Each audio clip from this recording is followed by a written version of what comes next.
One Kawan TV1. Bismillahirrahmanirrahim. Assalamualaikum warahmatullahi wabarakatuh. Alhamdulillah. Salam semoga dilimpahkan pada Nabi Muhammad SAW serta keluarga, sahabat dan pengikutnya yang setia dengan risalah yang dibawanya. Amin. Dan mudah-mudahan kita semua termasuk dalamnya. Amin ya rabbal alamin.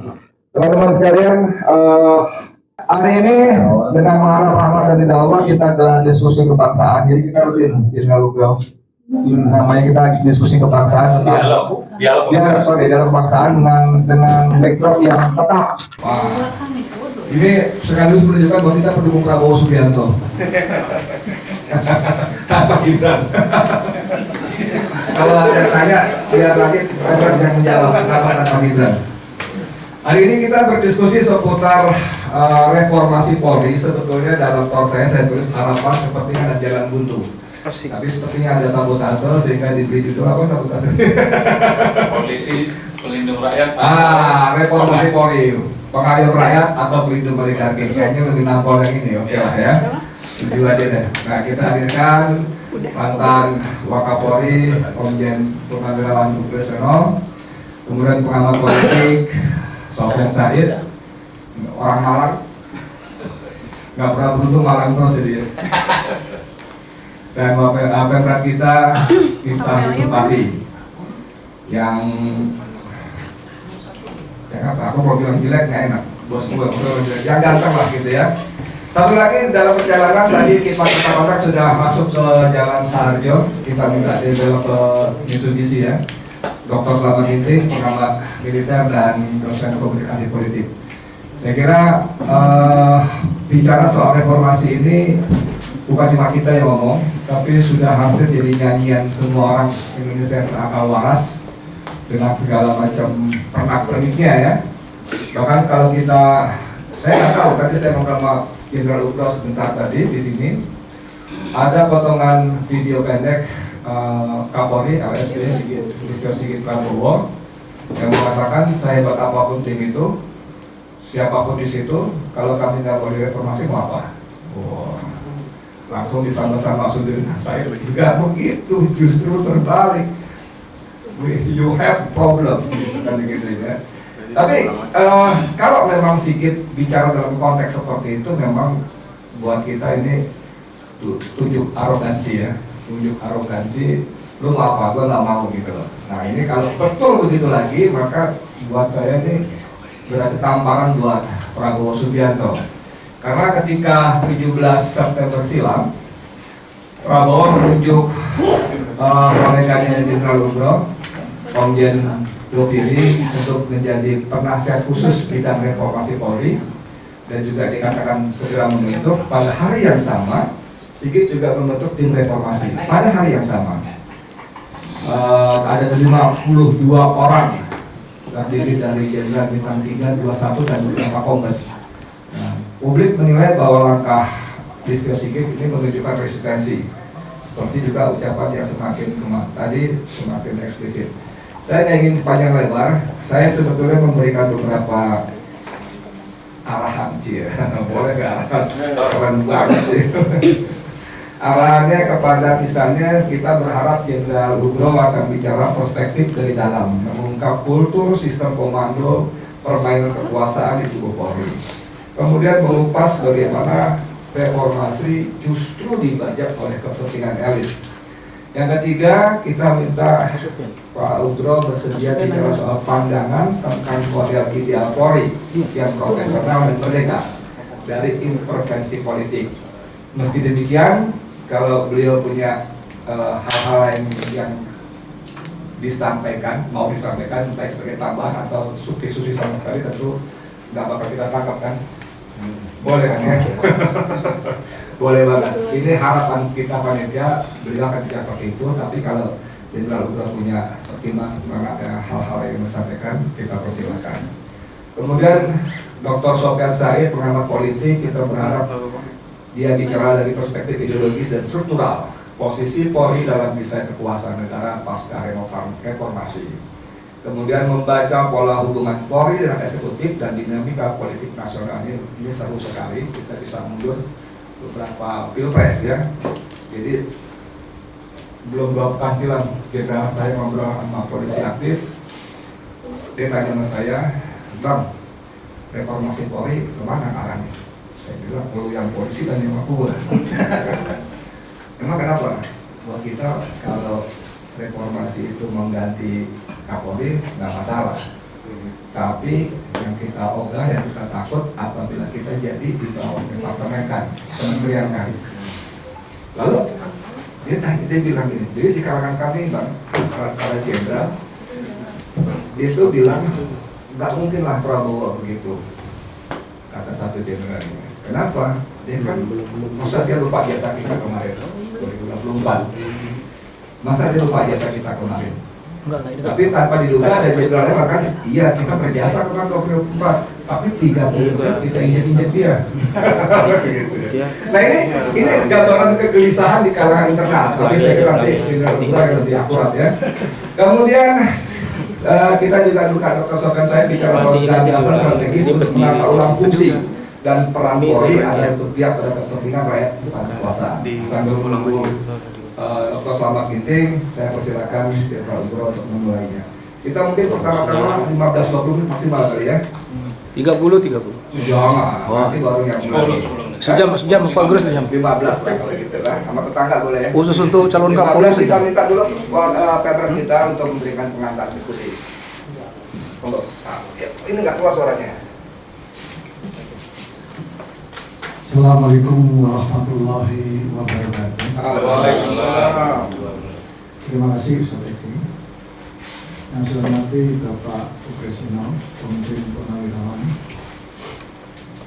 Yang saya hormati Bapak Sofyan Said sebagai pengamat kebijakan publik.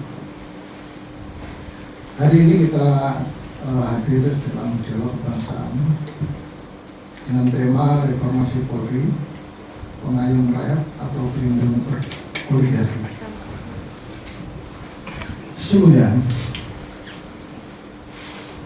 bicara tentang reformasi Polri itu sudah menjadi keniscayaan dan ini menjadi kebutuhan. Kenapa? Akhir Agustus kemarin kita menyaksikan gerakan di mana di sana kita dapat menarik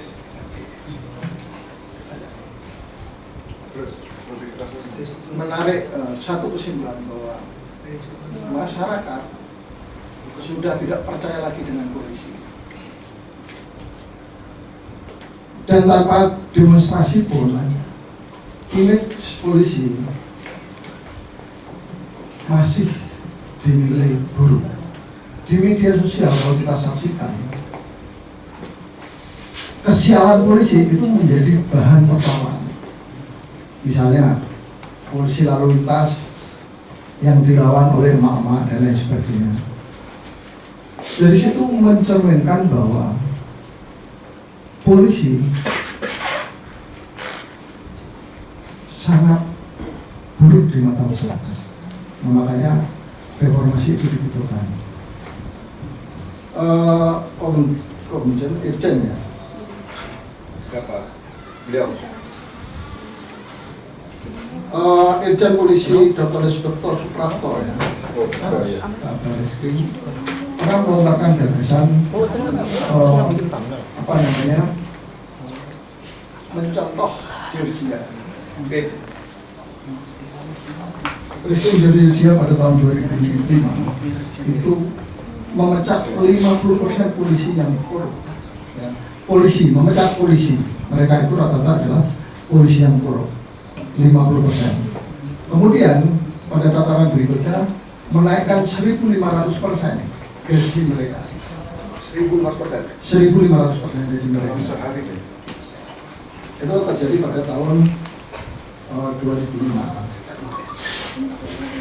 Sesungguhnya ide Bapak ini adalah kalimat lain untuk mengatakan bahwa polisi perlu revolusi dan potong komunikasi. Caranya adalah memecat polisi-polisi yang korup. Kemarin Gabriel mengatakan berapa persen sih? polisi kita yang buruk 30%, 50%. Kalau jumlahnya segitu, ya mereka harus dipecat.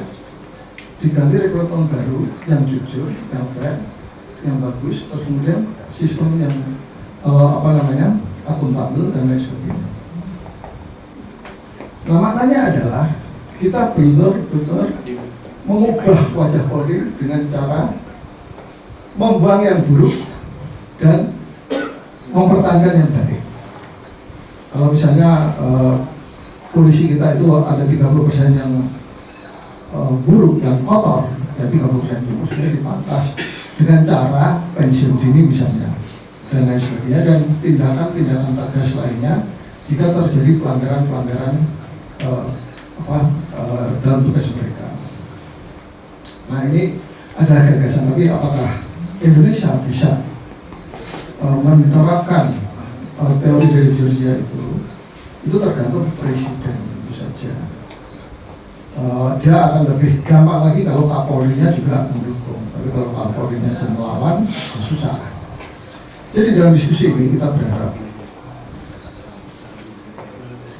Pak Oki Seno bisa memberikan masukan-masukan bagi pemerintah untuk reformasi polisi akan seperti apa sih yang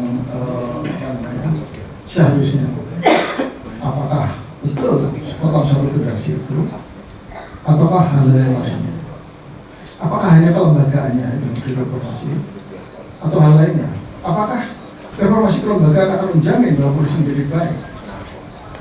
Ini hal-hal yang perlu kita pertanyakan. Demikian, selamat berdialog. Terima kasih. Assalamualaikum warahmatullahi wabarakatuh. Waalaikumsalam warahmatullahi wabarakatuh. Terima kasih buat rekan kita yang sangat rendah ucapannya. Jadi apa isi demokrasi? Oke, tapi itu soal gaya, nggak ada yang salah ya.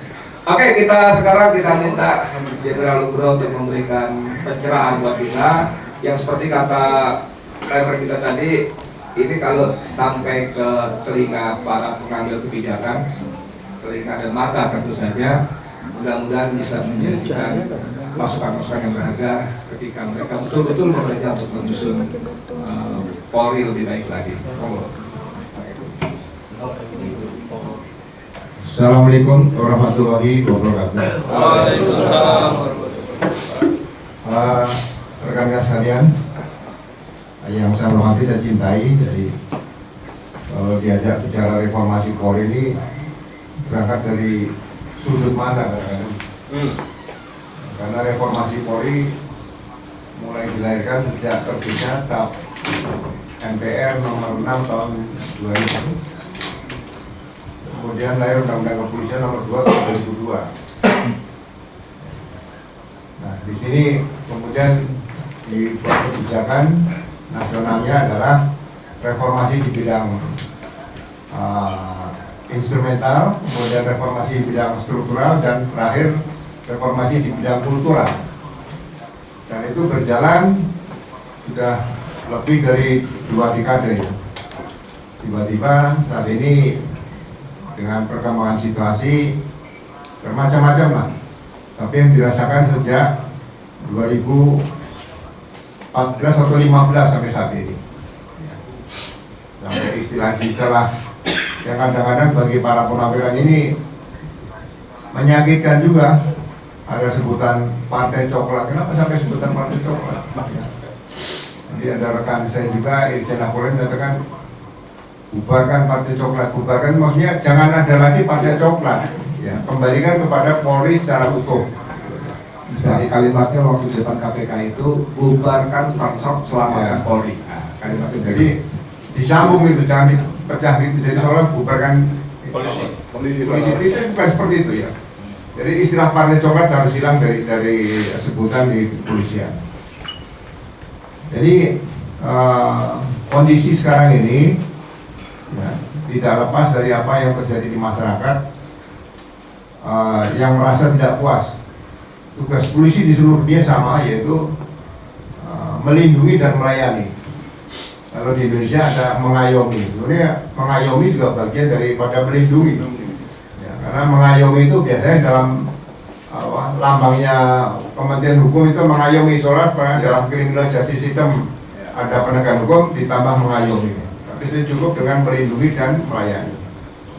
Kemudian dalam tugas apa? Memelihara Kamtipmas itu mencegah jangan sampai ada terjadi kejahatan yang menimpa warga negara, dan kalau memang itu tidak bisa diatasi baru dilakukan penegakan hukum. Jadi sejak zaman dulu kalau mencari polisi yang berprestasi ini susah. Yang mudah dicari adalah reserse, karena pasti ada laporan polisi kemudian ditangani, ditangkap pelakunya, diajukan ke pengadilan, difonis. Nah itu crime clearance itu, penyelesaian perkara itu dianggap prestasi.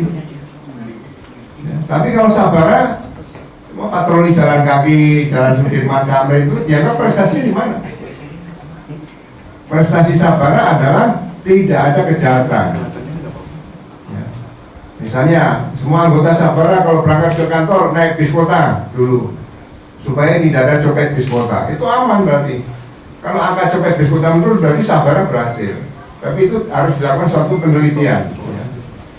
Nah, perkembangan waktu di sini sampai tahun saat ini, ya, seolah penyelesaian perkara itu menjadi prestasi luar biasa bagi anggota Polri.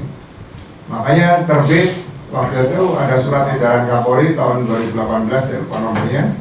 Kemudian dibuat peraturan Kapolri nomor 6 tahun 2019 tentang penyidikan tidak pidana. Nah, penyidikan tidak pidana itu kalau ada laporan tidak langsung diterbitkan SPDP atau surat perintah dimulai penyidikan, tapi surat perintah penyelidikan. Nah, ini juga masalah baru. Seharusnya setiap ada laporan polisi, ya, bukan Dumas. Kalau ada peristiwa diduga kejahatan atau tidak pidana, itu laporannya adalah laporan polisi. Baik berupa laporan atau pengaduan. Pengaduan itu bukan Dumas, pengaduan itu delik aduan. Misalnya ada persinahan, ada pencurian dalam keluarga, itu pengaduan namanya. Tapi sebenarnya itu peristiwa pidana. Nah, itu langsung terbit SPDP. Setelah dibuatkan laporan polisi, terbit SPDP. SPDP adalah surat perintah dimulai penyidikan. Nah, surat perintah dimulai penyidikan itu langsung dikirim ke jaksa. Jaksa sudah tahu ini ada perkara di tangan polisi. Nah, dari SPDP tadi baru dikeluarkan surat-surat perintah apa penyidikan dan sebagainya. Karena penyidik itu nanti akan dibantu oleh penyidik pembantu dan penyelidik. Jadi kalau sekarang istilahnya ada SP2 lidik, itu tidak diatur di KUHP, tidak diatur di Kitab Undang-Undang Pengacara Pidana. Nah, saya membaca bahwa peraturan Kapolri tersebut adalah untuk menyatakan bahwa penyelesaian perkara melalui SP2 lidik ini meningkat. Ya, jadi ini mungkin nanti bagian dari tim internal Polri kalau ingin mengevaluasi seperti ini, itu bagian daripada meningkatkan pelayanan kepada masyarakat, sehingga masyarakat pencari keadilan ini merasa puas. Kalau sekarang diterbitkan SP2 lidik, mereka bingung mengajukan pra peradilan tidak bisa. Nah, perkara ini apakah bisa dilaporkan lagi? Kemudian nanti ada pendapat lagi, wah itu nggak bisa karena udah dilaporkan polisi. Nah, ini kunci. Ya, kalau udah kunci kan susah nih. Nah, ini perlu ditinjau kembali. Nah, kemudian itu contoh dalam penegakan hukum ya. Nah, kemudian penggunaan kata-kata ahli. Ini penegakan hukum dulu ya, yang mudah berhubungan dengan saya. Alat bukti pasal 184 hukum acara pidana disebutkan ada 5 keterangan saksi, keterangan ahli, surat petunjuk keterangan terdakwa. Nah, saat KUHP itu lahir tahun 81, ya, itu keterangan ahli itu dengan keterangan saksi kan kenapa masuk dalam pasal 184? Keterangan saksi adalah yang melihat, mendengar, mengalami. Tapi kalau ahli, keterangan ahli itu biasanya berkaitan dengan laboratorium forensik, kegiatan dengan mayat, visum dan sebagainya. Ya, di situ. Nah, ini berkembang. Ahli itu seolah ada ahli pidana. Jadi dalam penyidikan awal sudah ada mendatangkan pakar pidana disebut ahli pidana. di seluruh dunia tidak ada ahli pidana. Mana ada dosen hukum pidana, seorang profesor dokter mendapat sertifikat pidana, kan nggak ada. Nah ini juga sudah mulai agak mengarah ke hal yang tidak bagus lah. Ya. Sehingga menurut saya ini pun perlu diluruskan. Jadi polisi itu harus dididik benar-benar pintar. Jangan untuk menentukan pasal supaya seseorang bisa diproses pidana dan ditahan. Itu siapa sih? Diundang, ya, diundang seorang profesor doktor dari perguruan tinggi untuk menjadi saksi pidana. Itu nggak boleh. Ya, itu harus tegas dijelaskan. Ya. Jadi hal-hal seperti tadi harus diperbaiki. Nah, apa beda keterangan saksi dan keterangan ahli di hukum acara pidana tadi? Kalau saksi itu diperiksa oleh pemeriksa, penyidik atau penyidik pembantu. Ya. Tapi kalau ahli tidak pernah diperiksa oleh penyidik. Karena ahli akan dikirimi barang bukti, kemudian berita acara, dikirim ke kantornya ahli, di sana dibuka lagi, diperiksa menurut keahliannya, dibuatkan berita acara, dikirim kembali ke penyidik. Itu harus dibedakan di situ. Ya. Itu sudah mulai menurut saya banyak penyimpangan. Ya. Nah, ini salah satu penegak hukum yang kemudian harus bisa diperbaiki oleh Polri ke depan. Kemudian yang ketiga, masyarakat yang mengadu ke polisi itu adalah nasabahnya polisi. Jadi kalau dia menanyakan perkara saya sampai jauh mana Pak, itu harus bisa dijawab. Makanya saya katakan mengapa laporan polisi tidak masuk dalam sistem informasi penelusuran perkara yang dimiliki oleh Kementerian Hukum. Jadi setiap laporan polisi masuk dalam sistem informasi penelusuran perkara SIPP. Sehingga setiap orang yang mempunyai laporan polisi, membuat laporan polisi bisa ngecek dari situ saja perkara saya sampai sejauh mana. Jadi tidak perlu pakai SP2HP harus bikin permohonan lagi, ya. Itu bagian dari reformasi kalau akan dilakukan oleh dalam rangka penegakan hukum. Kemudian yang dibilang pemeliharaan kamtipas misalnya gitu, patroli jalan kaki. Masyarakat sekarang sepertinya tidak pernah ketemu polisi naik Transjakarta. Ya, masyarakat pengen bicara sama polisi ya. Kemudian naik MRT tidak ada, ya kan? Naik LRT juga tidak ada. Ya, ya bukan hanya polisi lah, jaksa juga saya tidak ada. Ya, semuanya berkendara. Sehingga kesannya hubungan polisi dengan masyarakat jauh. Ya. Saya dulu waktu masih Letnan 2, ya, kalau ke kantor di Polda Metro waktu itu, saya naik bis kota, bis PPD dulu. Ya. Dari mana? Dari daerah Pramuka itu Utang Kayu Manis. 108. Nah, naik dari situ, kemudian saya mau bayar sama kondektor dilarang. Oh, jangan Pak. Kami bersyukur ada polisi, nah ini copet tidak ada yang masuk di bis. Ya, jadi kurang pergi naik bis di situ. Nah, ini mungkin perlu diberdayakan kembali. Ya. Kemudian misalnya patroli kendaraan, ya kan?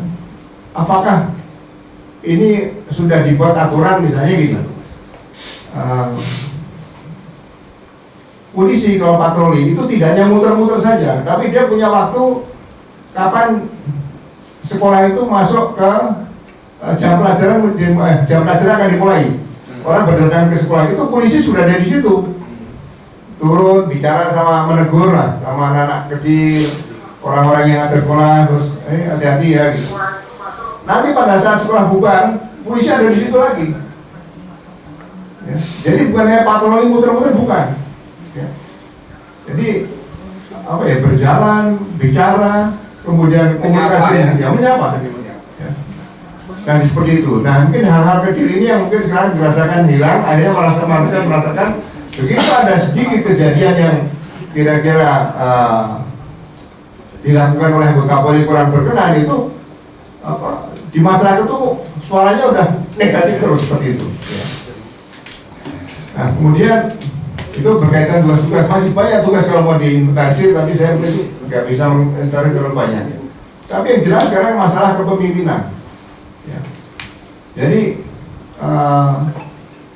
saya tahun 95 melihat bahwa ada tendensi mantan ajudan itu selalu berpikir harus jadi Kapolri. Ya. Sehingga ajudan presiden itu menjadi tempat yang kira-kira wah itu harus bisa ke situ dengan cara apapun. Ya. Tapi itu saya tidak sehat. Presiden, siapapun presiden harus percaya bahwa Polri itu adalah Satya Prabu, setia kepada negara dan pimpinan negara. Jadi yang setia kepada pimpinan negara bukan hanya ajudan presiden. Siapapun jadi Kapolri itu adalah setia kepada negara dan pimpinan negara. Itu presiden harus yakin.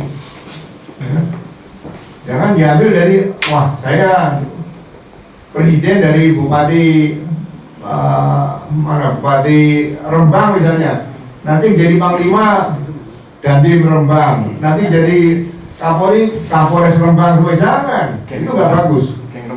Ya, harus berpikir Indonesia seperti itu. Nah, saya lihat Pak Prabowo Subianto nggak melihat, saya lihat nggak seperti itu ya Presiden sekarang. Tapi itu terjadi 2015. Ya. Undang-undang menyatakan di penjelasan Kapolri itu harus dipilih dari perwira senior lah, tertinggi. Ya, jadi sejak tahun 2000 itu reformasi ada Pak Kapolri mulai dari ini Pak Bimantoro yang AKP pertama dulu, kemudian ada Pak Dai Batiar di situ, ada Pak Herudin juga pernah ada, terus ada Pak Tanto, Pak Bambang Indarso, Pak Timo dan sebagainya sampai sekarang ini. Itu rata-rata menjabat ya hanya 2 tahun setengah, 3 tahun lebih sedikit. Ya. Jadi kita pengen kesempatan dipimpin oleh Kapolri yang ya mungkin punya seni kepemimpinan berbeda. Kalau dilihat otaknya AKABRI dari pertama sampai sekarang sama lah. Yang pinter sekali nonjol juga tidak ada, yang bodoh sekali juga tidak ada. Semua hampir sama. Yang berbeda di seni kepemimpinan. Jadi saya dengan junior saya yang sekarang misalnya dengan Pak Listio yang gak beda jauh. Ya.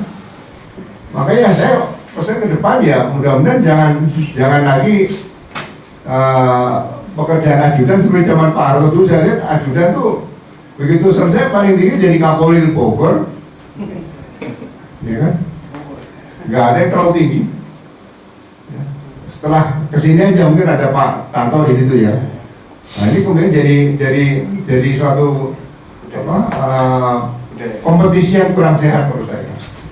Nah, kemudian berkaitan dengan penugasan, ya. Penugasan ini yang dulu belum tentu jelek lah. Misalnya begini, seperti sekarang kita lihat banyak yang penugasan di luar kepolisian. Gitu. Ya. Apakah ini positif atau negatif itu aja. Jadi disiplin kepangkatan itu juga harus dipertahankan oleh Polri.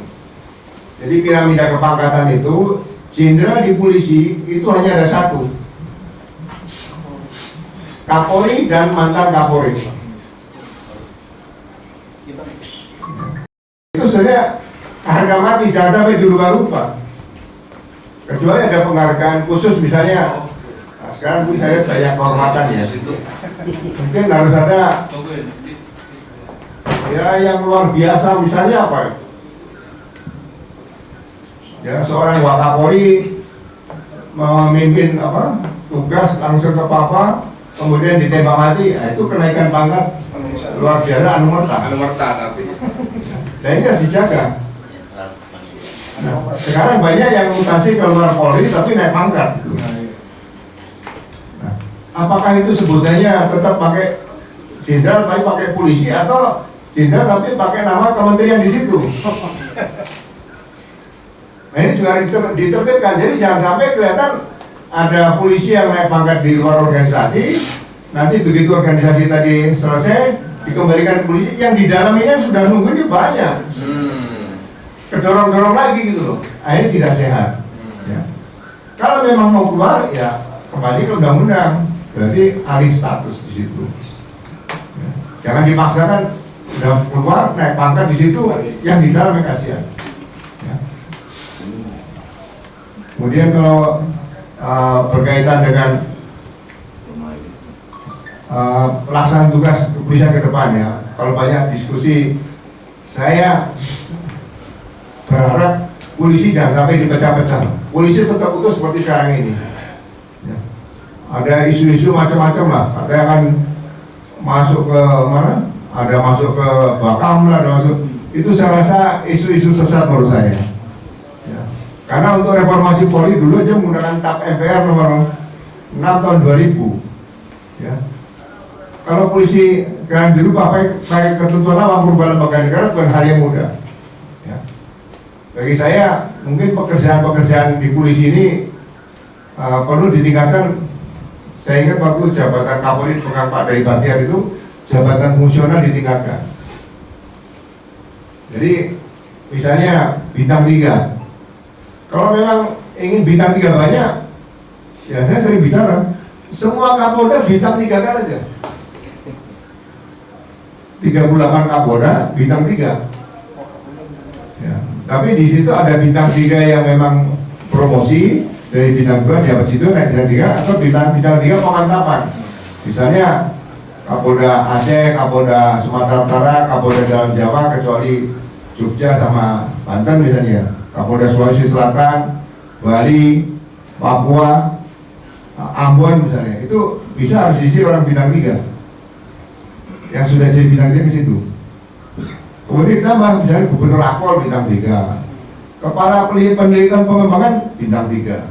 Litbang Polri ini harusnya dibesarkan, karena itu menilai nanti kendaraan apa nih, rantis apa yang perlu dibeli yang bagus gitu, itu litbang di situ. Kemudian jabatan fungsional, dosen, PJ Suara, sampai bintang 3 nggak apa-apa, tapi di polisi, ya, jadi nggak perlu lagi saya mau naik bintang 2 mau bintang kemana lagi, ya di situ saja jabatan fungsional, gaji sama, tunjangan jabatan sama, tunjangan kinerja juga sama, apa yang mau dicari? Ya. Nah seperti ini mungkin nanti harus bisa diciptakan ke depan sehingga tidak ada lagi keinginan untuk cari pangkat atau jabatan lagi keluar struktur Polri. Kalau keluar kembali lagi harus taat pada undang-undang, yaitu alih status. Nah yang terakhir fungsi pengawasan. Nah, fungsi pengawasan ini saya lihat beberapa jabatan sudah naik bintang 3, Brimob, ya kan? Terus ditambah apa lagi di situ? Banyak lah. Asisten utama 2 nambah kan? Propam harus bintang 3. Dan yang tugas di Propam nggak usah pindah-pindah selama dia tugas di polisi. Dia benar-benar bisa menguasai tugasnya dan tidak ada rasa sungkan kalau dia sedang bertugas. Karena dia tidak perlu mikir saya harus jadi Kapolres mana, nggak usah. Sama aja tugas di mana-mana sama. Ya. Kenapa Propam bintang 3? Nah, ini nanti harus bikin peraturan pemerintah untuk penjabaran undang-undang tadi, yaitu kalau ada dugaan seorang Kapolri melanggar etika profesi, ya, dia bisa bertindak dengan dinaikkan pangkat menjadi jenderal lokal, sementara menangani pelanggaran etika profesi Kapolri. Ya. Jadi tidak ragu-ragu di situ. Kenaikan pangkatnya itu tantangan siapa? Presiden. Lokal ya. Ya sama kalau misalnya ada brigjen yang meninggal dunia, inspektur Polri ada brigjen tapi tidak ada kolonel pakai brigjen lokal, itu kembali ke pangkat lama lagi. Ya. Seperti itu. Nah ini ketentuan untuk kalau misalnya pimpinan Polri melanggar etika profesi ini belum ada. Nah ini harus dibuat peraturannya untuk membentuk Propam bintang 3 sehingga Propam itu ya Kapolri pun merasa ya jenderal muda, bukan sama-sama jenderal gitu. Suatu saat bisa jadi jenderal yang sama tapi lokal gitu. Nah ini ke depan yang satu lagi perlu ditambahkan adalah selain Dewan Kode Etik, itu ada Dewan Kehormatan. Dewan Kehormatan Polri. Dewan Kehormatan Polri ini tidak harus menunggu sidang kode etik. Ada yang mulai sidang kode etik, kemudian sidang kode etik itu keputusan tertingginya adalah menyatakan polisi tidak layak. Nah, kalau polisi menyatakan tidak layak, diusulkan PTDH. Nah, diusulkan tidak PTDH karena tidak layak, itu harus diproses oleh komisi Dewan Kehormatan Polri. Ini mungkin harus diciptakan Dewan Kehormatan ini bisa untuk menangani perwira di tingkat Mabes Polri, brigadir dan tambahan juga di tiap Polda. Ya. Jadi kalau misalnya gini, ada anggota tidak masuk 30 hari, nggak usah 30 hari lah, 20 hari, dia sudah korupsi waktu berapa jam kerja, tidak perlu dicari sidang kode etik. Dengan daftar absen aja diusulkan ke Dewan Kehormatan, dia tidak layak langsung di PTDH. Pemberhentian dengan tidak hormat. Langsung. Makanya pelajaran kepropaman ini harus diberikan di awal di pendidikan. Jadi setiap anggota polisi wajib tahu apa yang harus dan tidak boleh dilakukan sebagai anggota Polri. Jadi kalau suatu saat dia bolos 30 hari atau bolos 5 hari, nah berarti tahu PTDH itu sudah risiko yang harus dia terima. Ya. Itu saja rekan-rekan sekalian yang bisa saya tulis sementara. Mudah-mudahan ini bisa menambah wawasan saja ya ke depan bagi rekan-rekan sekalian. Apabila ada yang kurang nanti masih bisa dilakukan melalui dialog, dan kalau saya jawab, kalau tidak nanti saya bahas pakai WhatsApp. Terima kasih. Terima kasih. Saya sebetulnya ada beberapa catatan, tapi satu di antara yang menarik adalah ketika Jenderal Lugro mengatakan yang sudah polisi itu 2 tahun, 2,5 tahun, 3 dikit gitu ya. Sekarang diatur 5 tahun. Dan tuntutan pencopotan Sigit itu selain karena masa tugas yang sudah lewat panjang, juga kinerjanya yang di bawah dia suka nggak suka, Polri sudah meluncur ke bukan cuma titik nadir ya, tapi sudah minus. Itu menurut saya. Tapi pagi tadi saya baca ada kutipan dari Luhut Binsar Panjaitan. Dia mengatakan bahwa Kapolri dilarang diganti karena kinerjanya sudah bagus. Kalau diganti maka akan merusak sistem yang sudah ada. Itu versi LBP. Oke, selamat datang Om Slamet Ginting. Teman saya keren. Kalau baca di Wikipedia, wah pinter kita Pak. Bintangnya banyak Pak, wartawan tapi bintangnya banyak. Udah kayak tentara polisi, berderet-deret. Luar biasa ya kita. Oke, ambil napas dulu. Om Slamet, kita kasih Om Sofyan Said 15 menit pertama. Monggo. Kalau mau duluan boleh. Silakan. Napas dulu. Assalamualaikum warahmatullahi wabarakatuh. Waalaikumsalam. Tadi racikan atau rumus-rumus untuk transformasi atau reformasi kepolisian sudah komplit disampaikan oleh Jenderal Seno. Masya Allah, itu bisa jadi catatan barangkali untuk membantu pemerintah dalam upaya melaksanakan yang direncanakan. Saya sendiri melihatnya sederhana saja. Pemerintahan itu sejak zaman dulu kala, masih namanya kerajaan apa segala macam, selalu ada pemerintahan yang dianggap bijaksana atau baik, ada pemerintahan yang lalim. Itu sejak dulu, sebelum ada sekolahan bahkan. Jadi itu terpulang kepada bagaimana mereka menerapkan kewenangannya sebagai bagian dari pemerintah terhadap rakyat dalam tata kelola negara. Itu tidak pernah berubah sebenarnya.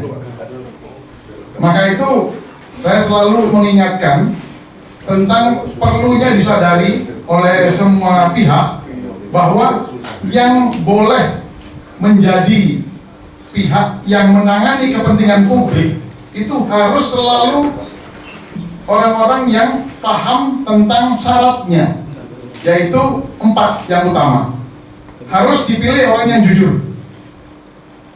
Lalu yang kejujurannya itu diketahui oleh lingkungannya, sehingga mereka tahu kalau menitipkan sesuatu misi kepada orang itu, dia akan menjaga amanat, ya, atau dengan kata lain amanah. Itu 2 aspek itu adalah aspek integritas. Tetapi juga dia harus pandai dalam komunikasi, baik juga membuat laporan dan menyampaikan laporan, karena ada aspek administrasi biasanya, ya, dan juga pendekatan-pendekatan dalam proses tugas-tugasnya itu. Dan itu orang yang baik aspek itunya, itu biasanya orang yang cerdas atau patronat. Jadi 2 aspek yang terakhir itu adalah aspek intelektualitas atau kapasitas. Jadi integritas dan kapasitas ini harus dua-duanya terpenuhi. Walaupun nanti kita bisa pilih perankingannya untuk kelayakan jabatan yang lebih tinggi. Ini di dalam semua fungsi-fungsi kepemimpinan publik, dan polisi ini bagian dari itu. Nah, itu yang pertama. Yang kedua, tanggung jawab atau referensi masyarakat atau pihak manapun terhadap kepemimpinan atau kesuksesan pemerintah, itu yang dinilai itu presidennya. Apakah sukses atau tidak. Dan polisi ini bagian dari penegakan hukum yang nanti terkait dengan fungsi hakim. Nah, karena yang akan menentukan proses apapun yang dihasilkan polisi nanti kan ke pengadilan. Apakah nanti melalui mekanisme fungsi kejaksaan, atau kalau perdata mungkin nggak selalu, ya. Itu intinya hukum atau proses pengadilan. Nah, seandainya kata polisi ini buruk, tetapi pengadilannya benar atau hakimnya benar, itu semua keburukan polisi juga bisa dikoreksi di situ. Jadi kalau kita sekarang masyarakat merasa nggak puas dengan polisi, sebenarnya ini tanda bahwa hakimnya juga nggak benar. Jadi ini nggak bisa disalahkan sepenuhnya kepada polisi. Nah, kita harus melihat 2 kaitan ini, atau mungkin nanti kalau ada jaksa juga, jaksanya juga, karena harusnya bisa dicari titik lemahnya di mana. Lebih bagus kalau masing-masing diperbaiki dan diperkuat. Nah, selain itu juga tugas masing-masing pihak itu harus bisa dicek ulang. Sekarang ini kan ada teknologi yang namanya CCTV. Setiap interogasi polisi sekarang sudah dilakukan sebenarnya, itu harus selalu dilakukan di ruangan khusus dan di CCTV. Nah, dan itu harus di-upload langsung, nggak boleh ditunda-tunda untuk nanti dimanipulasi. Karena ada kebiasaan polisi kita yang sudah diketahui umum, bahwa CCTV pun entah dimatiin atau ditukangin, gitu kan ya. Itu sudah banyak diupload kemana? Bagaimana? Diupload kemana? Diupload ke sistem macam kalau ini jadi kayak cloud atau apalah. Jadi publik bisa lihat? Bisa saja, kenapa tidak? Waktu itu langsung? Kalau tidak harus langsung, tetapi intinya semua logbook pelaksanaan sistem hukum itu harus transparan, sehingga semua orang tahu siapa banditnya, gitu loh. Nanti bisa diatur sesuai dengan aturan sistem hukum dan logika, kapan atau siapa yang boleh mengakses itu. Kalau misalnya dalam proses mungkin sebaiknya tidak dibuka dulu atau segala macam, itu soal logika saja. Karena itu tadi itu aspek kecerdasan pelaksana tata negara ini harus orang-orang yang memenuhi kriteria itu, gitu. Apalagi sekarang ini kita sebenarnya cukup senang kalau lihat di ranking polisi internasional. Sebenarnya kepolisian Indonesia ini meningkatnya cukup bagus, ya. Sekarang rankingnya ke 63, walaupun tidak bagus-bagus amat, tapi dibanding sebelumnya sudah banyak peningkatannya. ternyata itu yang menjadikan aspek peningkatan itu hanya aspek jumlah polisi. Dari tadinya 180 ribuan menjadi 460 sekian ribu. Ya, itu konsekuensinya juga ada pada anggarannya. Nah, itu bagaimanapun jumlah polisi itu juga menambah secara relatif meningkatkan fungsi dan prestasi kinerjanya. Tetapi tidak selalu pasti polisi itu bagus hanya gara-gara jumlahnya banyak. Karena banyak negara yang jumlah polisinya secara statistik atau skala gitu, perbandingan per 100.000 penduduk itu kecil, itu warga negaranya merasa puas dengan prestasi kepolisian di negaranya. Ada negara yang tingkat jumlah polisinya relatif banyak, tapi seperti Indonesia ternyata sangat dianggap tidak memuaskan. Belum lagi kalau kita dengar dari komplain masyarakat, itu polisi itu orang profesi yang paling nggak mau dideketin lah. Ternyata itu ada kaitan. Kalau mereka dekat dengan masyarakat seperti yang diharapkan oleh Pak Jenderal Groseda tadi, mereka merasa rugi itu. Mereka siapa? Polisi-polisi itu kalau kenal banyak orang merasa rugi karena nggak bisa diduitin itu orang itu nanti. Gitu loh. Di saat ada proyek atau dia kena sesuatu, dia akan nggak enak minta duit dari orang-orang itu. Gitu loh. Bayar. Ya, itu. Nah, itu mau suka nggak suka, itu faktanya masyarakat tahu. Oh, yang dipalakin itu juga masyarakat loh. Nggak itu dimanapun, di negara manapun sama. Gitu ya. Jadi tingkat kepuasan masyarakat merasa terlindungi oleh polisi, oleh kehadiran polisi itu membedakan, dan itu kuncinya. Itu kuncinya. Nah, jadi lagi-lagi penting Presiden menyadari ini karena apa? Kegagalan sistem hukum itu, termasuk polisi di sini, itu nanti akan distempelkan oleh masyarakat kepada kinerja Presiden, suka atau tidak suka. Ini juga tadi saya katakan kaitannya dengan fungsi penegakan hukum secara umum, termasuk hakim dan jaksa.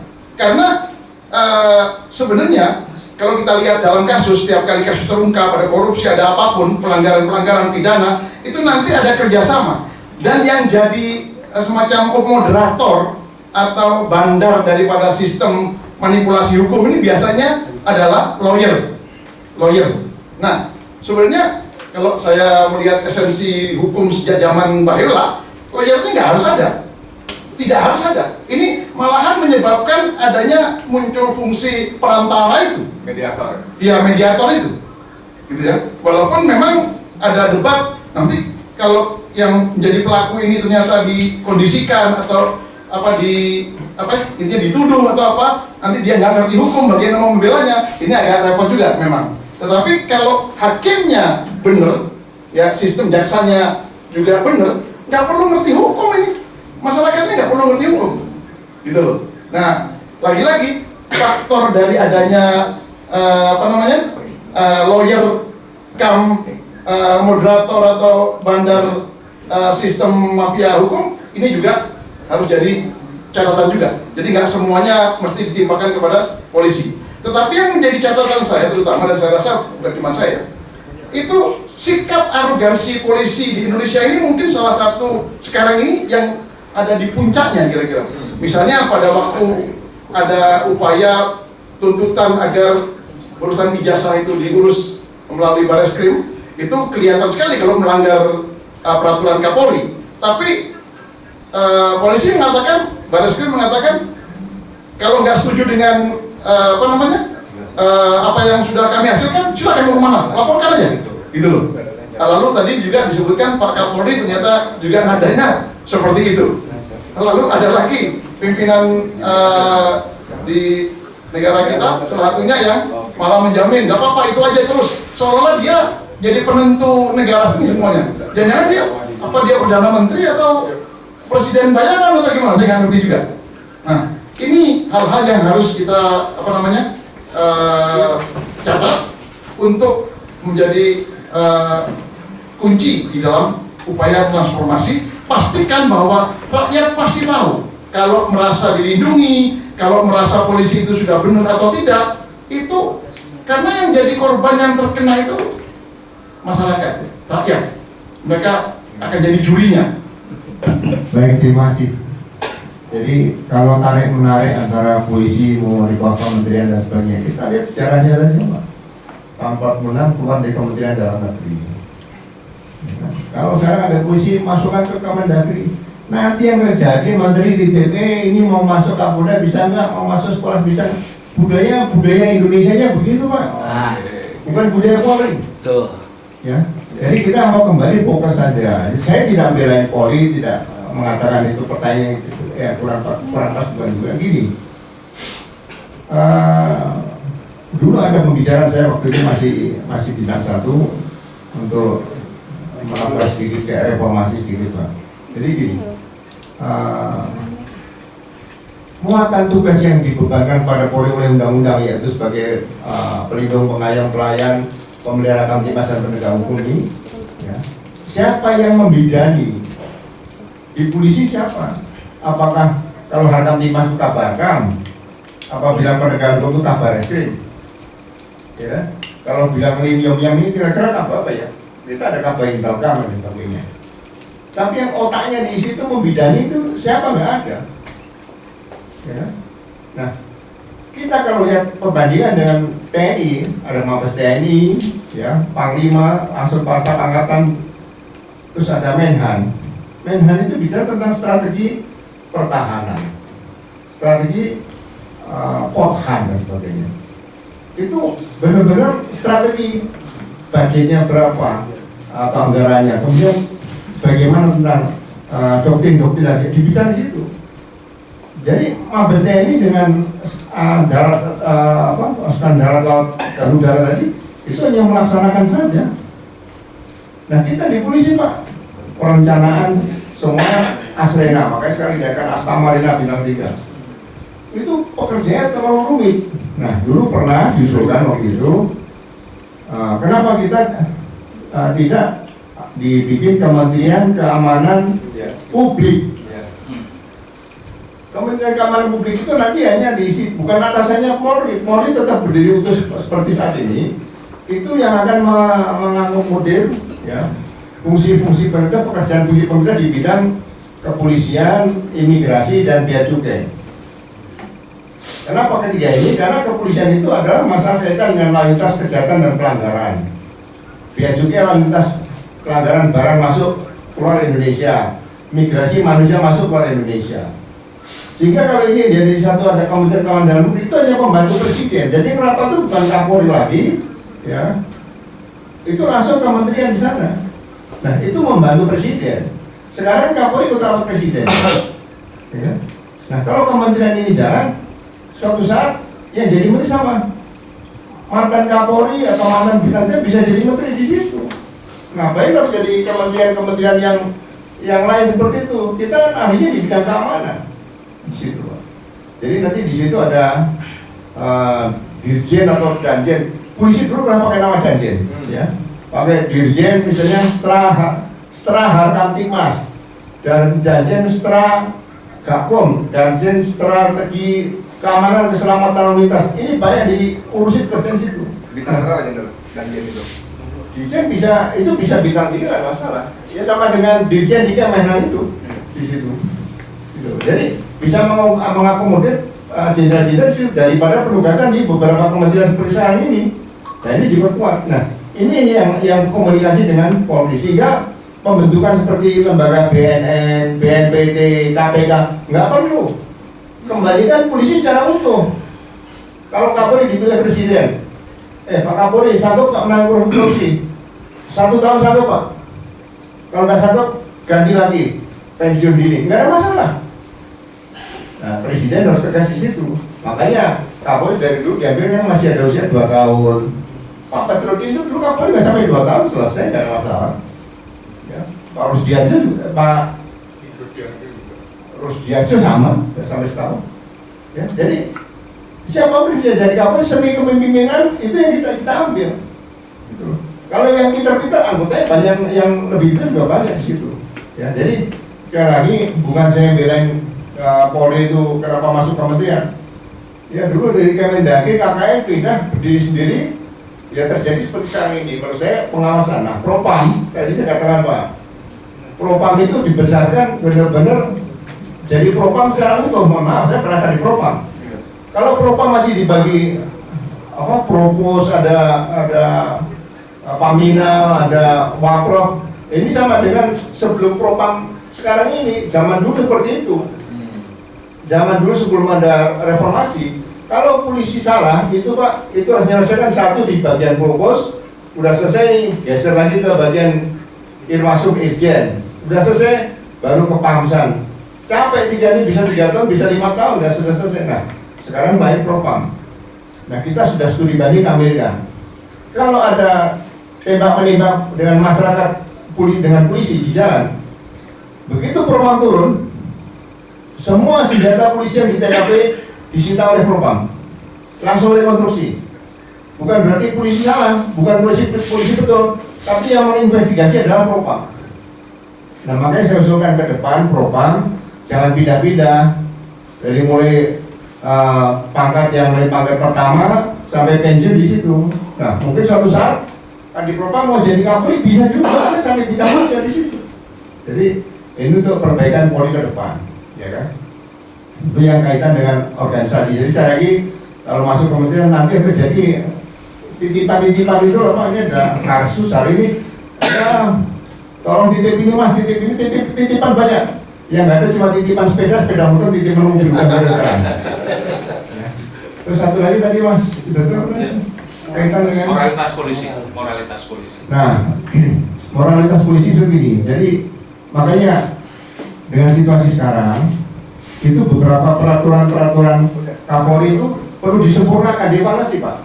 Contoh nih, peraturan Kapolri nomor 1 tahun 2009 tentang penggunaan kekuatan dalam tindakan kepolisian.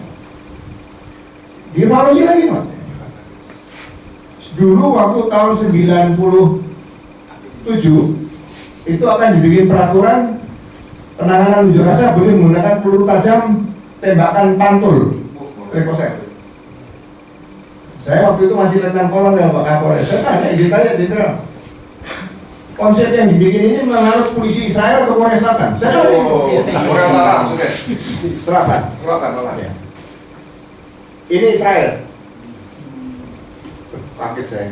Habis itu saya nggak nanya lagi dan nggak jangkut. Dan saya tidak pernah melaksanakan perintah itu. 98 siapa yang perintahkan boleh nembak mahasiswa unjuk rasa? Ada Panglima Beliau gitu. Saya Kapolres, masukkan peluru ke gudang. Kalau mau dicopot saya. Ini anak manusia mau ditembak-tembak buat apa? Masukkan gudang, kunci kasihkan saya. Dan saya sampai bisa berhenti pensiun Pak Kapolri, bukan saya dipecat tentang kolonel Kapolres karena berbeda pendapat dengan Panglima Abri. Namanya Wiranto gitu. Hal-hal seperti ini harus dimiliki oleh polisi-polisi yang masih muda yang memimpin tadi. Sudah lulus SP, jangan dibiasakan lagi siapa. Kalau itu kira-kira perintah bertentangan dengan aturan, ya mohon izin Pak, belum bisa kami laksanakan.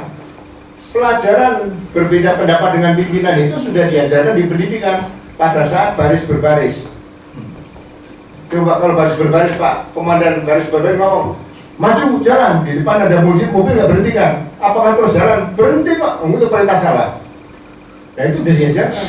Jadi kelihatannya pelajaran baris berbaris ini hanya baris lencang kiri, lencang kanan, hormat, itu bukan Pak. Itu belajar bagaimana kalau perintah atasan salah tidak dilaksanakan di situ. Ya. Banyak teorinya Pak seperti itu. Jadi ya kembali lagi kalau kembali pada manusianya, saya rasa polisi yang baik. Benar. Menurut saya kalau itu masih lebih banyak daripada yang polisi yang tidak baik. Jadi baik polisi sama bad cop sama good cop ini masih banyak good copnya lah menurut saya itu aja. Itu saja Pak, terima kasih. Ya. Dr. Rahmat Ginting, sehat-sehat dokter ya. Alhamdulillah. Saya sengaja mengulang-ulang dokternya karena S3, saya S1-nya terpilek-pilek. Dr. Slamet Ginting, kita mohon berkenan bicara seputar perspektif eksternal dinamika politik di balik wajah Polri hari ini. Nah, ini lebih pada membumi ketimbang tadi Jenderal Umroh dan Bang Sofyan Said yang lebih pada ke praktik-praktik teori-teori undang-undang dan sebagainya. Lalu ada analisis hubungan Polri dengan kekuasaan eksekutif dan oligarki. Ini tema panas juga. Gagasan soal reposisi Polri, alat kekuasaan, dari alat kekuasaan menjadi penegak keadilan rakyat. Nah ini saya kira topik panas nih. Nanti bisa teman-teman YouTuber dipangkas untuk dinaikkan sendiri. Ini. Monggo silakan. 15 pertama ya. Baik, Assalamualaikum warahmatullahi wabarakatuh. Waalaikumsalam warahmatullahi wabarakatuh. Senang sekali bisa berkumpul dengan teman-teman yang terhormat dan punya semangat tinggi. Jadi tema yang mesti saya bawakan ya baru saya dengar. Mereka dikasih Boleh keluar dari tema. Oh gitu, nggak apa-apa, nggak ada masalah. Jadi karena bicara kepolisian, saya juga ikut Mas Yusuf pakai topi copet gitu ya. Jadi kan seperti kalau di dunia kriminal adu pintar antara polisi dengan copet.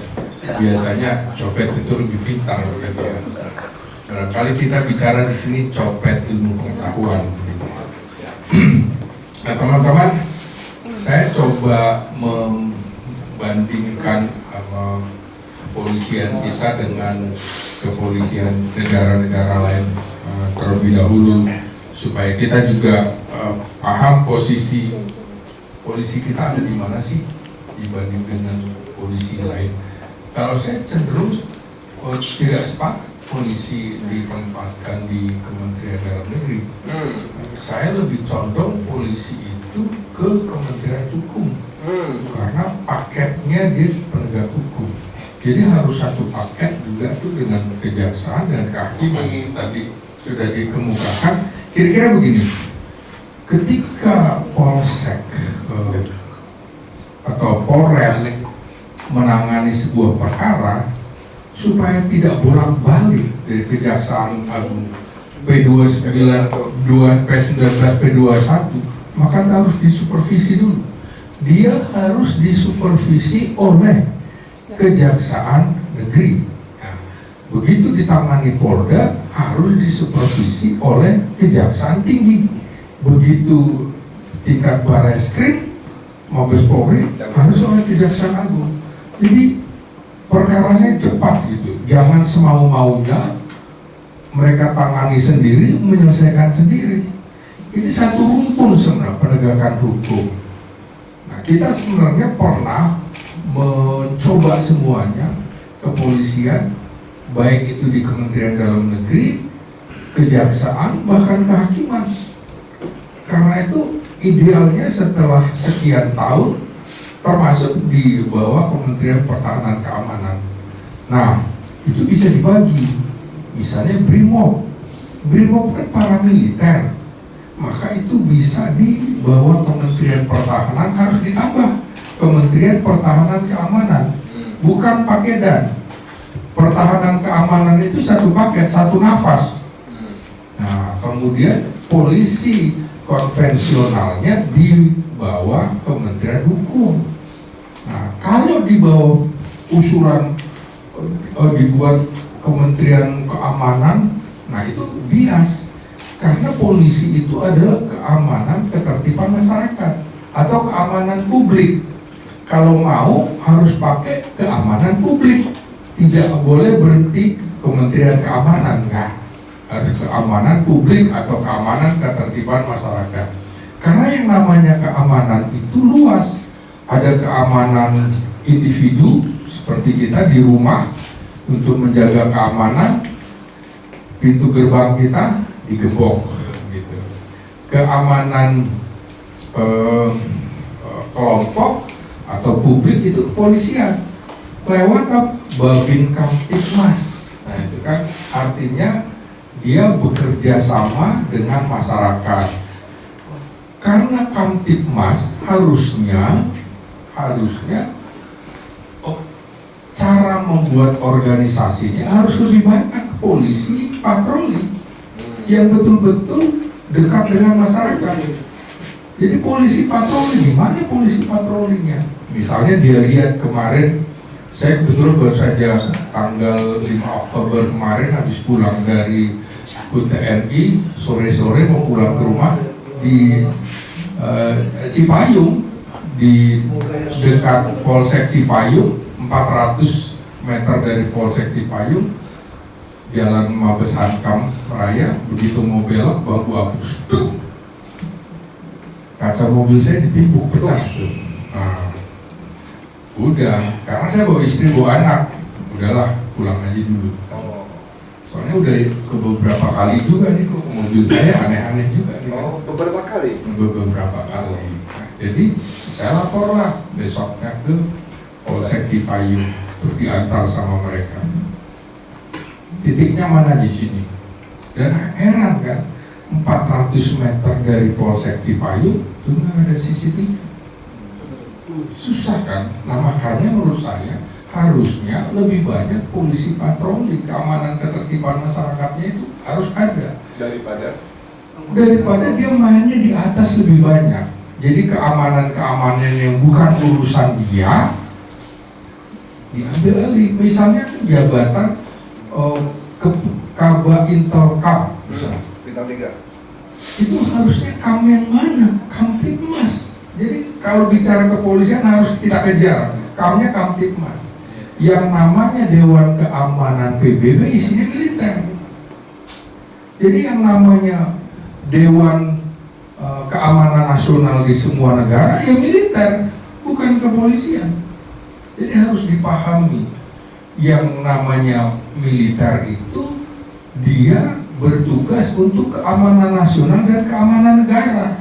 Makanya keliru, saya termasuk sunyi pada waktu pembagian tugas pertahanan buat militer, keamanan buat kepolisian itu salah kaprah. Jadi di dalam pasal 30 Undang-Undang Dasar 1945 juga jelas, usaha-usaha pertahanan keamanan negara dilaksanakan dengan sistem pertahanan keamanan rakyat semesta, di mana TNI dan Polri sebagai kekuatan utama dan rakyat sebagai kekuatan pendukung. Nah di situ di pasal 30 ayat 4 barulah ada kepolisian. Di undang-undang yang asli nggak ada kepolisian, nggak ada. Hanya disebutkan alat negara. Memang alat negara. Nah teman-teman, kemarin ada usulannya itu tadi, misalnya polisi di tempat dibubarkan, nama kata polisi nggak ada, kemudian masuk ke dalam Kementerian Keamanan. Saya nggak setuju dengan ide itu. Polisi tetap harus polisi, tapi harus ada layer di atasnya, yaitu kementerian. Karena di dalam teori kekuasaan Pion Berlin itu jelas, lembaga-lembaga yang bersenjata itu harus ada watchdog-nya, harus ada pengawasnya, harus ada pengontrolnya, baik militer maupun kepolisian.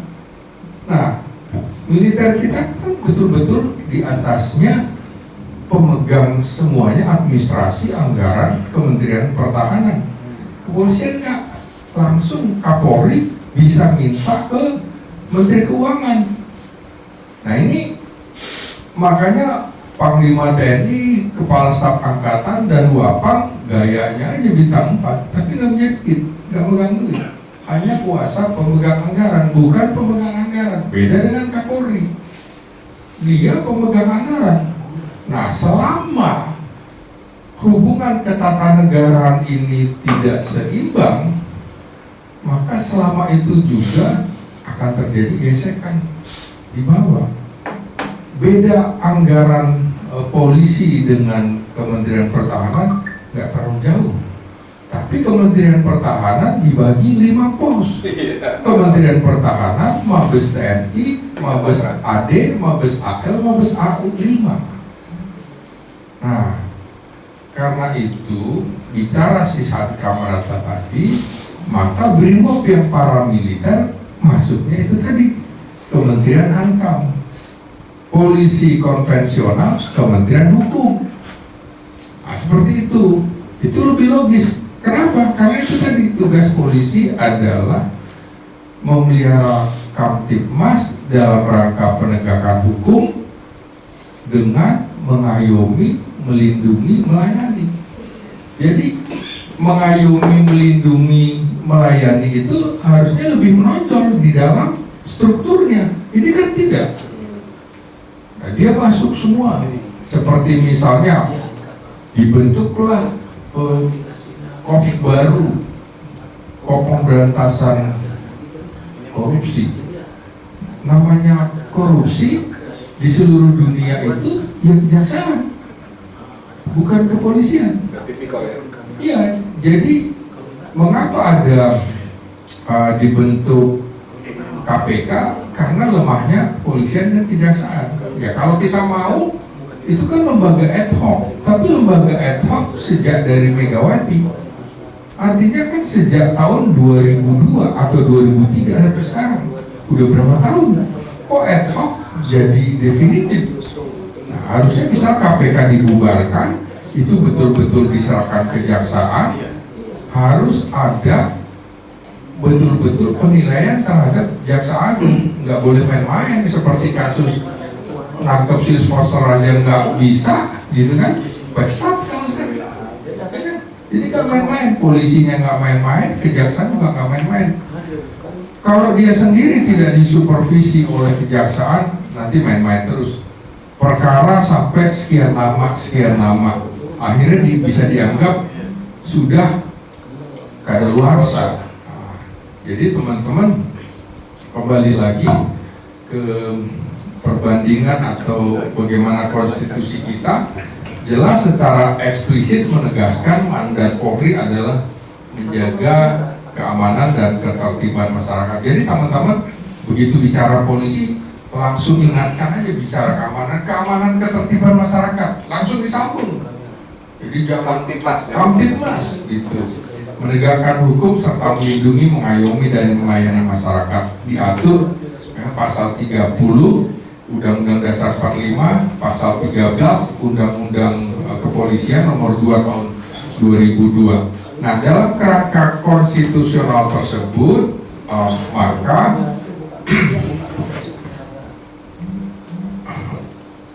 maka dalam prakteknya polisi harus konsentrasi di dalam tugas-tugas yang terkait dengan Kamtibmas penegakan hukum. Nah, tapi dalam praktek yang berkembang, institusi ini memainkan peran sangat luas, bahkan dominan sekali, dari mulai memonopoli penegakan hukum. Dia selesaikan sendiri, diabaikanlah kejaksaan, diabaikanlah kehakiman. Contoh dalam kasus dugaan ijazah palsu, kan nggak bisa harusnya polisi yang memutuskan. Itu domainnya adalah tata usaha negara, karena produk administrasi negara. Celakanya di dalam produk administrasi negara tuh ada masanya adalah 3 bulan, 90 hari. Nah, sementara ijazah ini kan sudah sejak berapa tahun yang lalu kan, artinya sejak 2005, ya kan udah lama sekali.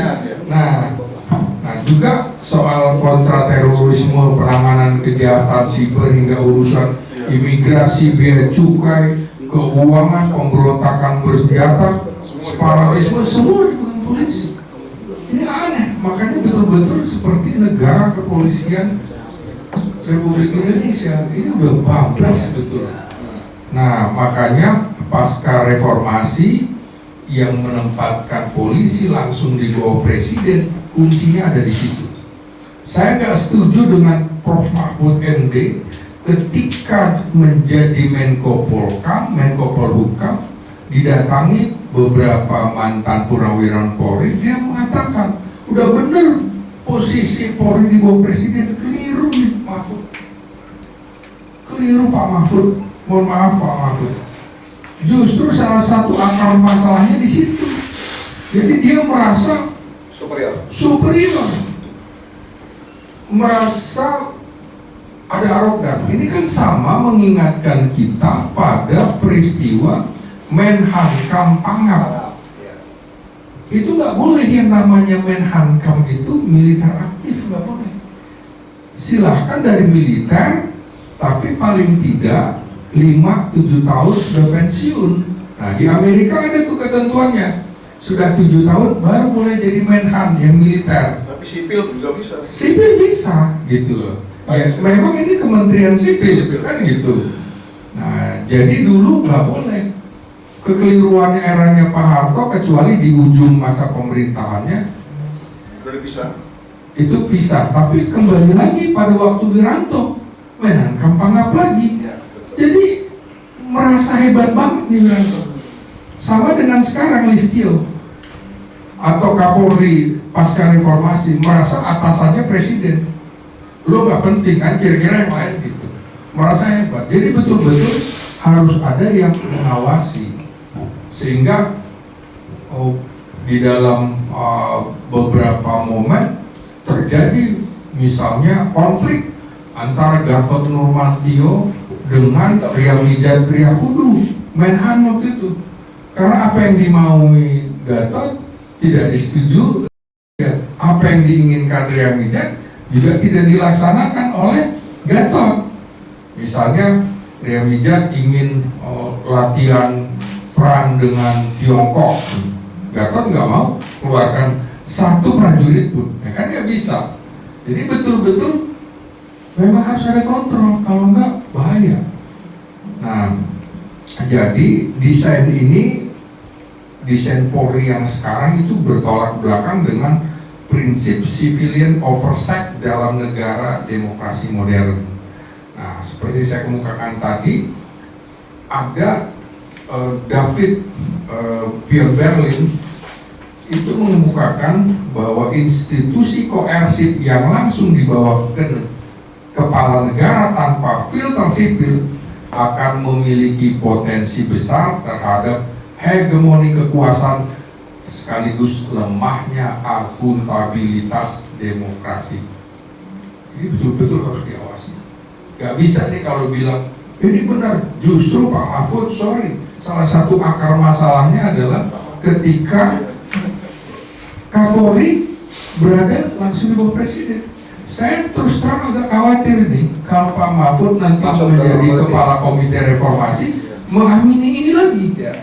Kayaknya saya akan berteriak-teriak terus nih. Karena itu salah Pak Mahfud, saya bilang. Nah, demikian juga ada Cohen itu juga menekankan bahwa demokrasi baru seringkali menghadapi civil dependency of coercive institution. Jadi ketergantungan sipil terhadap lembaga bersenjata yang akhirnya melemahkan kontrol sipil tersendiri. Memang betul dalam demokrasi policing yang dikumandangkan Jenderal Tito Karnavian dan Prof. Kiki Hermawan Sulistyo, dosen saya berbeda pendapat itu. Sipil tapi sipil bersenjata beda dong. Kalau mau ya sipil betul-betul. Makanya saya nggak setuju kepangkatan polisi ada kata jenderal, nggak boleh. Pangkatnya inspektur atau kepangkatan PNS, ya kan? Ahli Madya muda begitu gitu, pembina muda, pembina Madya, pembina utama. Jadi jangan dipanggil jenderal, begitu dipanggil jenderal, udah merasa militeristik muncul. Ini militer ini makhluk yang berbeda, makanya perlu pendidikan yang lama. Nah, karakter polisi kita memang. Jadi saya kemarin juga menjawab pernyataan Komjen Bibi Widayadi yang mengatakan polisi lebih tua daripada tentara. Saya bilang ya ampun, ini jenderal di mana sih? Padahal sebelum ada TNI itu kan ada PETA, Pembela Tanah Air, ada Tentara Kenil, dan BKR itu 22 Agustus 1945 sebelum kemudian diresmikan jadi TNI 5 Oktober 1945. Sementara polisi kan 1 Juli 1945. Kok lupa sih? Gitu loh. dan itu disebarkan ke semua gitu ya, grup-grup WhatsApp. Nah, ini yang harus dipahami, memang lucu, tidak mau tidak mau digabungkan dengan militer, tapi dia lebih militeristik. Makanya saya bilang nggak boleh tuh pangkatnya jenderal, nggak boleh panggilannya di itu dan itu kan komandan, nggak boleh, harus kepala. Kalau komandan itu adalah pemimpin yang memiliki hak diskresi, artinya di luar hukum. Contoh, di dalam sebuah pertempuran, komandan ini nggak perlu dia lapor ke atasan untuk ngambil tindakan, dia bisa ambil sendiri di medan tempur. Mati atau dibunuh ya. Nah, seperti itu. Jadi nggak boleh di kepolisian panggil dan, kecuali BRIMOB, oke. Makanya harus dibawa Kementerian Hankam. Nggak apa-apa dia ada Brigjen BRIMOB gitu, Irjen BRIMOB, Komjen BRIMOB, nggak apa-apa. Tapi Anda bukan di kepolisian konvensional. Nah, dalam konsep democratic policing itu menegaskan bahwa kepolisian demokratis harus bersifat satu, akuntabel terhadap publik, bukan terhadap kekuasaan politik. Jadi polisi itu bukan alat pemerintah. Makanya bagi saya juga keliru kalau ada rapat kabinet mengundang Jaksa Agung, Panglima TNI, Kapolri. Itu rapat kabinet nggak boleh, rapat negara boleh. Jadi rapat kabinet sekretarisnya sekretaris kabinet. Kalau rapat negara sekretarisnya sekretaris negara, harus dibedakan. Rapat militer sekretarisnya sekretaris militer, kan harus ada. Jadi nggak boleh tuh hadir di dalam rapat kabinet, dia bukan anggota kabinet. Nah, konsep polisi masuk di dalam ABRI itu juga bukan di eranya Presiden Soeharto, di eranya Presiden Soekarno setelah dekret Presiden 1959. Jadi tahun 1960 konsep dan ada TAP MPR-nya, kepolisian dan tentara menjadi satu di dalam angkatan bersenjata. Dan menurut Presiden Soekarno waktu itu, itulah yang paling tepat situasinya di mana kita sedang menghadapi pergolakan, pemberontakan, dan juga menghadapi yang namanya perebutan Irian Barat. Makanya tahun 61 dikumandangkan Trikora itu. Disitulah polisi dan mereka bersama dengan militer ikut terlibat dalam menumpas pergolakan. Apalagi sejarah polisi kita itu diawali dengan polisi istimewa yang kemudian namanya menjadi mobil brigade dan brigade mobil itu. Jadi memang polisi kita beda dengan polisi negara-negara barat atau negara komunis. Jadi lucu bagi saya kalau misalnya LSM atau kelompok koalisi sipil keamanan cara berpikirnya barat. Saya bilang Anda nggak ngerti tentang sejarah berdirinya bangsa ini, termasuk sejarah berdirinya lembaga-lembaga di kita, itu berbeda. Siap. Saya kira itu sebagai pendahuluan, nanti saya jelaskan lebih lanjut. Demikian, terima kasih teman-teman. Kita buka sesi, tapi sebelum pertanyaan dari floor, saya mau kasih lemparan pemantik. Begini misalnya, saya kirim ke tadi. Ini ada ceramah lama Habib Rizik Sihab, itu tahun 2011, ya. Ada 10 reformasi Polri versi Habib Rizik. Satu, soal kamar-kamar tadi nih, tadi kan Dr. Bambang ini kan ini mesti kemari, ini mesti kemari, walaupun nanti akan begini begono gitu ya. Ini versi HRS. BRIMOB, Polri dan Densus masuk ke TNI karena pasukan tempur. Nah, tadi Brimob sudah masuk ke hakamnya. Reserse Polri masuk ke Kementerian Hukum seperti FBI di Amerika karena urusan penyidikan. 3, Intel Polri masuk ke BIN karena urusan intelijen. Polantas Polri masuk ke Dishub, ya.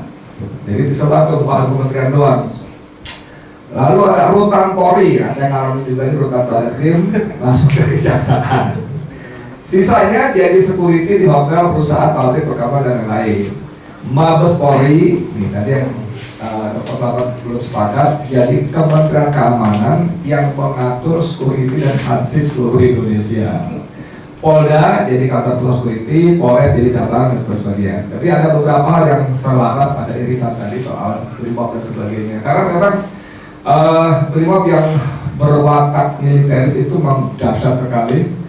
Kalau untuk menghindari kata biadab sekali, ya kita bisa dengan gampang melihat video yang berseliweran, terutama setelah demo 21-22 Mei 2019 14 Bawaslu itu dahsyat. Dan kemarin diulang lagi ketika 18 Agustus kemarin saya dan teman-teman yang jaket kaos yang dipakai Madul itu amnesti abolisi itu Kapolda dan Kapolda itu kita ada di akhir acara ada 5-6 anak muda tampil ke panggung, dia bercerita kebiadaban polisi khususnya Brimob pada peristiwa Bawaslu itu.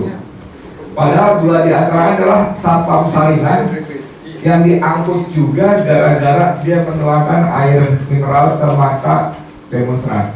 Itu diangkut dan sepanjang perjalanan sampai ke Polda habis dia diinjak-injak, disiksa segala macam. Dasar itu berbulan-bulan mengalami setiap hari seperti itu. Nah, dengan watak-watak seperti ini kan sehingga polisi itu menjadi common enemy. Di sisi kebebasan berpendapat segala macam dia common enemy, di sisi pelayanan hukum segala macam, sampai istilah yang sangat masyhur hilang ayam lapor polisi jadi hilang kambing, ya kan, dan seterusnya.